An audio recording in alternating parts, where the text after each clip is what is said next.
naik bandingnya Nikita Mirzani dengan JPU yang sama-sama melakukan naik banding, ini menjadi sebuah babak yang baru dan semakin seru guys untuk kasus Nikita Mirzani yang didakwakan atau yang dituntut TPPU dan kasus pemerasan Undang-Undang ITE. Nah, pertanyaannya yang paling menarik adalah kalau dua-duanya melakukan banding baik dari pihak Nikita maupun JPU, mana yang lebih powerful, mana yang lebih kuat? Gitu kan. Ini berdasarkan analisa saya aja gitu ya, menganalisis saya dan juga berdasarkan juga para ahli-ahli hukum yang sudah berbicara gitu loh. Dan ini merupakan sebuah sebuah analisa sendiri, kembali lagi analisa saya sendiri gitu loh. Jadi gini, kalau berdasarkan JPU, kekuatannya adalah bahwa tuntutan yang 11 tahun 2 miliar itu dengan dituntut 4 tahun 1 miliar itu terlalu menyimpang bagi mereka, bagi JPU, sehingga makanya SOP-nya dia mesti harus naik banding gitu kan. Dan bagi Nikita ini merupakan sebuah celah gitu. Karena apa? Kekuatannya apa? Karena TPPU-nya tidak berhasil terbukti secara sah gitu kan, secara sah dan meyakinkan gitu kan, bahwa tidak terbukti TPPU-nya, sehingga ini juga merupakan sebuah strategi juga, merupakan strategi bagi kuasa hukum Nikita untuk bisa masuk di dalam celahnya ini gitu kan.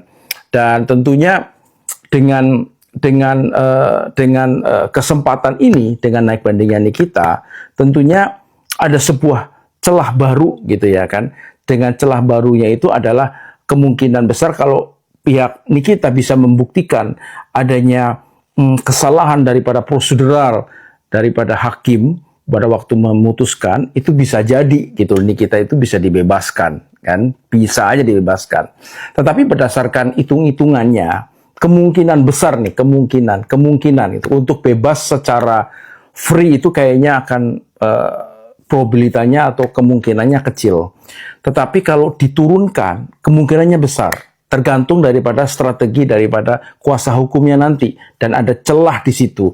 Dan kemudian kalau mereka bisa menggunakan celah hukumnya itu, sehingga bisa masuk dan bisa menggoyahkan persepsi daripada hakim, tentunya hakim akan memutus kurang daripada 4 tahun ya, kan tadinya kan 4 tahun. Nah, hitungan saya karena TPPU ini kan nggak ada gitu kan, sudah dihilangkan.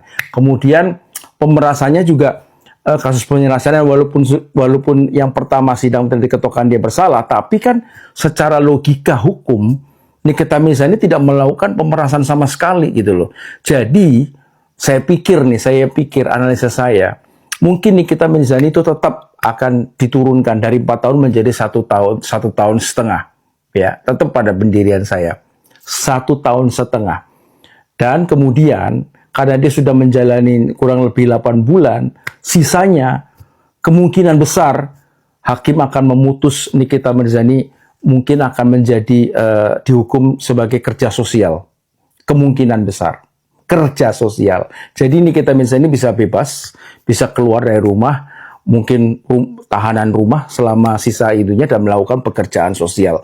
Itu aja sih. Itu analisa kan, saya bisa aja salah, tapi kan ini pendapat saya gitu kan. Boleh-boleh aja kita berpendapat kan gitu loh. Tapi karena memang dalam kasusnya Nikita itu ada banyak bukti-bukti ya. Kalau nggak salah ada sekitar kurang lebih 50. Itu kemarin kuasa hukumnya, kurang lebih 50 bukti yang dikesampingkan oleh hakim, dan tentunya itu akan dibawa kembali di dalam meja naik banding nanti, dan harapannya tentunya hakim yang baru itu akan tergoyahkan atau persepsinya akan berbeda dengan hakim yang sebelumnya. Nah, begitu ya guys ya. Moga-moga kita berdoa sama-sama Nikita Mirzani at least bisa diturunkan untuk hukumannya. Itu aja yang kita doakan sih. Ya kan? Walaupun kita masih ada peluang Nikita bisa dibebaskan, tapi kita berdoa yang terbaik tentunya untuk Nikita Mirzani tentunya. Oke guys, terima kasih. Tetap semangat dan selalu berpikir yang cerdas setiap apa yang lewat. Thank you guys.